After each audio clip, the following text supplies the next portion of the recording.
High সবাইকে, আশা করি সবাই ভালো আছেন। আজকে তৈরি করব রেড সস পাস্তা। খুব ঝটপট হয়ে যায়, বাড়িতে কয়েকটা উপকরণ থাকলেই তৈরি হয়ে যায় রেড সস পাস্তা, যেটা বাচ্চা থেকে বড় সবারই কিন্তু বেশ ভালো লাগবে। তো চলুন শুরু করি আজকের ভিডিও। তো সবার প্রথমে যেটা করব, দুটো পেঁয়াজের খোসা ছাড়িয়ে নেব, কিছু রসুনের খোসা ছাড়িয়ে নেব, আর এখানে দুটো টমেটো লাগবে, আর কাঁচা লঙ্কাটা নিজেদের স্বাদ অনুযায়ী অবশ্যই ব্যবহার করতে হবে। পেঁয়াজের খোসাটা ছাড়িয়ে নিয়ে আমি এখানে একটু জল বসিয়ে নিচ্ছি পাস্তাটাকে সেদ্ধ করার জন্য। আর পেঁয়াজটাকে আমি একদম ছোট ছোট করে কিন্তু কুচি করে নেব।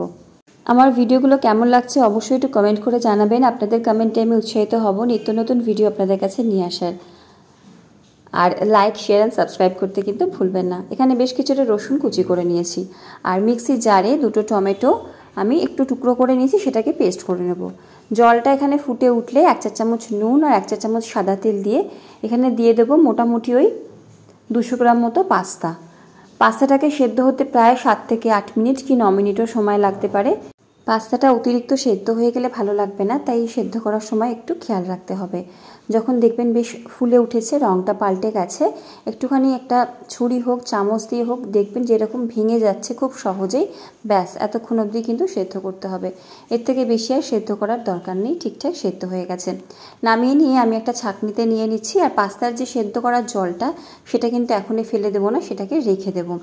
কড়াইতে 1 টেবিল চামচ দিচ্ছি সাদা তেল, আমি একটু কম তেলেই করছি, আপনারা তেল মাখন মিশিয়ে করতে পারেন। তেলটা গরম করে এখানে দিয়ে দেবো কুচিয়ে রাখা রসুন, প্রায় 6 কোয়া মতো রসুন আমি এখানে ব্যবহার করেছি, আর কুচিয়ে রাখা পেঁয়াজ। মিনিট খানেক মতো পেঁয়াজ রসুনটাকে একটুখানি ভেজে নিচ্ছি, খুব বেশি লাল করে ভাজছি না, ভাজার দরকারও নেই। যখন বেশ সুন্দর একটা গন্ধ আসবে পেঁয়াজ আর রসুনটা ভাজার জন্যে, তখন এখানে দিয়ে দেবো টমেটো পেস্টটা।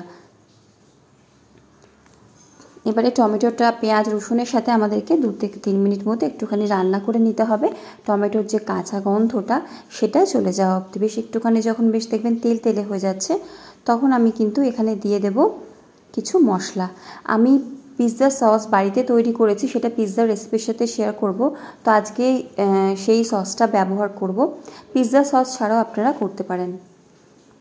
অরিগ্যানো বা মিক্সড হার্বস দেবো 1 চা চামচ, আর চিলি ফ্লেক্স 1 চা চামচ, আর ঝাল অনুযায়ী চিলি ফ্লেক্সটা দেবেন।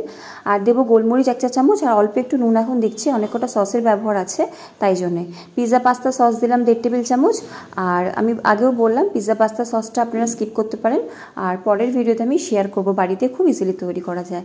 আর 1 থেকে 1.5 টেবিল চামচ দিচ্ছি আমি এখানে টমেটো কেচাপ। চিলি সস থাকলে সেটা দিতে পারেন।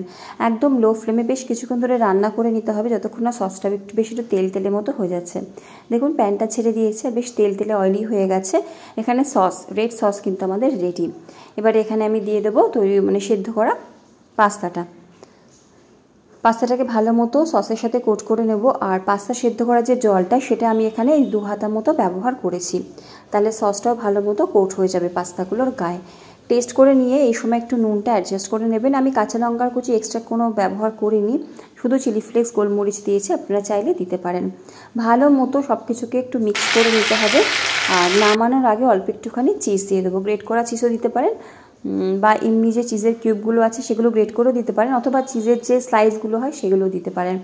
ব্যাস রেডি হয়ে গেল রেড সস পাস্তা, খুব সহজে, খেতে দারুণ হয়। দেখলেন ঘরেই মোটামুটি আমাদের এখন এই উপকরণগুলো থাকে, যাদের ঘরে বাচ্চা রয়েছে। বানিয়ে নিন একদিন আর এনজয় করুন সবাই মিলে। আজকের ভিডিও শেষ করছি এখানেই। সবাই খুব ভালো থাকুন, সুস্থ থাকুন, হাসি খুশি থাকুন। দেখা হচ্ছে আবার পরের ভিডিওতে।